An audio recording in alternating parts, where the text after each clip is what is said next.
चल चल चल चल मेरी धन्नो, चल चल, आज मेरी इज्जत का सवाल है, चल मेरी धन्नो।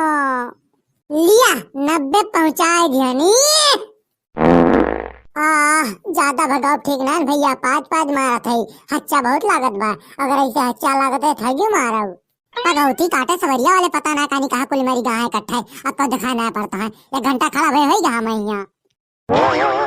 अरे दादा रे गजब माल बाय, वाह गजब आइटिंग दिखावती ब्याय।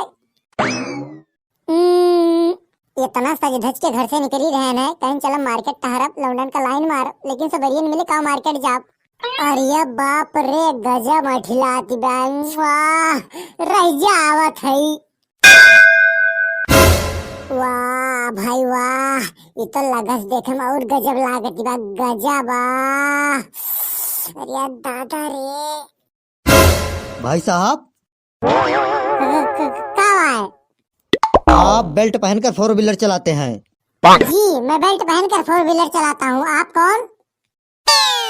मैं ट्रैफिक पुलिस हूँ। आप बेल्ट पहनकर 4 व्हीलर चलाते हैं, इसलिए आपको इनाम दिया जाएगा। इनाम? लावा लावा जल्दी लावा, कहाँ भाई इनाम हो हमारा, लावा जल्दी लावा। अरे रुकिए, थोड़ा धैर्य रखिए, अभी आपको इनाम में पूरे 4000 रुपए दिए जाएगा। 4000 रुपया? जी हाँ, आपको इनाम में पूरे 4000 रुपए दिए जाएंगे, लेकिन आप पहले ये बताइए आप इन रुपयों का करेंगे क्या? ड्राइवरी लाइसेंस बनवाओ।